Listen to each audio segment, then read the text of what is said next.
자, 비하인드 뉴스 시작하겠습니다. 박성태 기자 어서 오세요. 예. 첫 번째 키워드를 열어볼까요? 네, 첫 키워드는 들어갈 때와 나올 때로 잡았습니다. 어디를요? 구치소에 들어갈 때와 예. 나올 때인데요. 바로 이명박 전 대통령의 오늘 모습과 구치소에 들어갈 때의 모습을 잠깐 비교해봤습니다. 예. 지난해 3월에 들어갔었는데요. 일단 오늘 지금 보는 모습은 나오는 모습. 동부구치소에서 나오는 모습입니다. 예. 차가 먼저 바뀌었는데요. 지금 저 차인데요. 고급 리무진을 타고 나오고 있고요. 들어갈 때는 검찰 측의 승용차를 타고 들어가는 모습이 있었습니다. 예. 그리고 지지자들이 좀 있었습니다.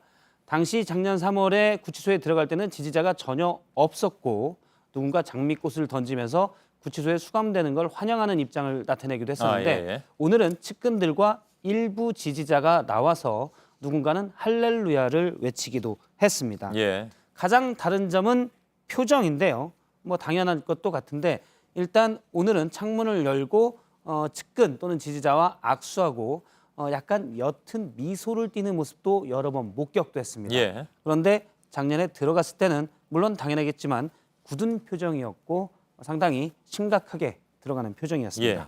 그동안에 사실 저 법정에 출두할 때 구속 상태에서 예. 그때 이제 벽도 좀 짚고 마스크도 하고 예. 굉장히 좀 그 병환이 위중한 것으로 볼 수도 있었습니다. 그죠? 건강이 심각하게 안 좋은 것처럼 예. 예. 보였었습니다. 오늘 뭐 나오는 모습은 뚜벅뚜벅 잘 걸어 예. 나오는 그런 모습도 볼 수 있었고요. 예. 아무래도 뭐 법정 갈 때하고 집에 갈 때하고는 기분이 다르겠죠. 뭐 인지상정인 측면도 있는데요. 일단 뭐 들어갈 때와 나올 때 다른 점을 좀 봤는데 예. 같은 점도 있었습니다. 여전히 집 앞에는 지지자가 들어갈 때도 물론이고 나올 때도 물론이고 한 명도 없고 경찰과 취재진들이 있었고요. 아, 그런가요? 예. 형식적으로는 사실상 같다면서 재판부는 법원의 허가 없이 자택에서 한 발짝도 나갈 수 없다라고 얘기를 했고 예. 그리고 변호인과 직계 혈족 외에는 접견이나 통신도 안 된다. 사실상 자택 구금 상태다라고 강조를 했습니다. 예. 형식적으로는 뭐 안에 있을 때와 다를 게 없다라는 게 재판부 판단인데 아무래도 구치소에 있는 것과 집에 있는 것은 하늘과 땅 차이인데요. 일단 자는 곳이 다르고 먹는 것이 다릅니다. 예. 보석으로 풀려나왔지만 이 전 대통령의 형이 확정되고 만일 실형을 받게 된다면 이 보석 기간은 형기에서 안산교돼 있어서 추가로 이 기간은 나중에 다시 살아야 됩니다. 아, 그런가요? 예. 예. 예. 하긴 그렇겠군요. 예. 예. 그리고 이제 2심 선고가 이제 언제 내릴지 모르겠는데 그때 만일에 이제 징역형이 또 내려지면 예. 그때 2심 재판부가 또 판단을 할 거 아니에요. 예. 지금 보석 상태로 계속 갈 것이냐 아니면 그냥 다시 수감을 할 것이냐. 그럼 그때 가봐야 하는 거죠. 예, 원래 병보석이라면 병은 그대로 진행되는 경우가 많기 예, 예. 때문에 2심에서도 병보석을 인정하는 경우들이 종종 있었는데 예. 이번 보석은 병보석이 아니어서 2심 재판부가 법정 구속을 할지 보석을 유지할지를 따로 결정을 하게 예. 됩니다. 알겠습니다. 두 번째 키워드 볼까요? 두 번째 키워드는 기결수와 미결수로 잡았습니다. 예.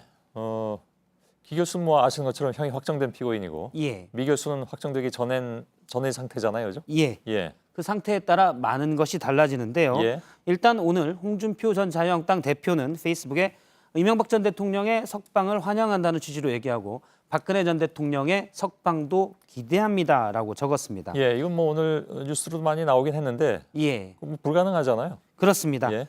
보석을 현재 신청한 적도 없고 나중에 신청하더라도 사실상 석방되기는 불가능합니다. 예. 몇 가지 이유를 제가 좀 보면은 현재 박 전 대통령은 2017년 3월 31일 국정농단으로 포함되는 18개 혐의로 구속이 됐습니다. 지금까지 2년 가까이 수감 상태고요. 현재 대법원 확정 판결만 남겨놓고 있습니다. 예. 구속 만료 기간은 올해 4월 16일인데요. 물론 추가 연장할 가능성도 있고 풀려날 수도 있는데 예. 만약 이때 만료가 돼서 풀려나더라도 지난해 11월에 또 다른 재판부에서 공천 개입 혐의로 징역 2년이 확정된 형이 있습니다. 예, 예. 모두 세 가지 재판을 받는데 그중 두 번째가 공천 개입 혐의입니다. 그러니까 보석을 신청해서 풀려나도 또는 구속 기간이 만료돼서 풀려나도 지금 집행되지 않은 실형 2년의 형이 그때부터 집행이 됩니다. 아, 그렇군요. 그래서 사실상 뭐 보석을 하든 또는 구속 기간이 만료돼도 저 2년을 다 살기 전에는 나오기가 쉽지 않고요. 예. 저 2년은 풀려난 다음부터 집행이 됩니다. 그렇군요. 형이 확정된 뒤에 석방하는 방법은 그런 건 있나요? 예, 형법에 몇 가지 석방될 수 있는 게 있는데요. 대표적인 게 가석방입니다. 그렇죠. 예. 그런데 가석방 요건을 보면 형기의 3분의 1을 경과한 후에 가석방을 할 수 있다고 되어 있습니다. 예. 2심까지에서는 앞서 국정농단 혐의에서 징역 25년을 받았기 때문에 3분의 1이라면 최소 8년 이상이 되어야 그렇군요. 되고요. 예. 물론 심각한 건강상의 문제가 있다면 형 집행정지라는 것도 가능하고요. 예. 그다음에는 사면만 가능합니다. 예. 자, 아무튼 국정농단 혐의에 대한 대법원 판결 전에는 어쨌든 뭐 석방되기는 힘든 그런 상황이면 틀림이 없는 것 같고. 예. 마지막 키워드 열어보죠. 마지막 키워드는 이 집은 내 집으로 잡았습니다. 예. 전두환 씨 집? 그렇습니다. 예. 서울 연희동에 있는 전두환 씨의 자택이 못 받은 추징금을 환수하기 위해서 올해 공매 절차, 즉 경매가 진행 중이다라고 전해드린 바가 있는데요. 현재 2번 유찰이 됐습니다. 그런데 최근 이순자 씨가 이 집은 내 집이다, 내 것이다면서 공매를 진행하지 말라고 행정소송을 제기했습니다. 예. 근데 이른바 이제 전두환법이라고 부르는 거. 예. 그러니까 다른 사람 명의로 해놨어도 그게 범죄 수익이면 환수할 수 있도록 돼 있는 건데. 그렇습니다. 근데 이게 내 집이라고 주장하는 근거는 뭔가요? 앞서 이제 이른바 전두환법에서는 전 씨가 내 재산은 원래 뭐 얼마밖에 없다라고 예, 예. 했을 때 29만 다른 사람이 원. 예. 다른 사람 명의로 해놨기 때문에 이걸 환수하기 위해서 범죄 수익으로 봐서 환수할 수 있도록 법을 만든 건데요. 예. 그런데 전 씨 측에서는 연희동 자택 등은 범죄 수익이 발생한 1980년 이전에 이순자 씨가 취득했다는 겁니다. 예. 그래서 범죄 수익으로 볼 수 없기 때문에 저 집은 경매로 넘기면 안 된다라고 소송을 건 건데요. 예. 공매에 넘겨진 전 씨 집은 토지만 4개 필지에 건물이 2건 있는데 그중에 약 800제곱미터의 토지가 이순자 씨 명의로 돼 있습니다. 예.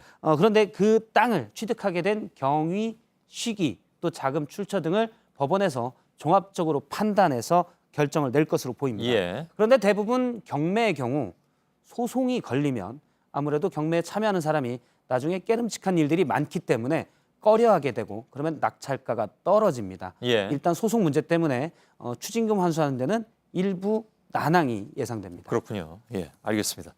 박성태 기자였습니다. 수고했습니다.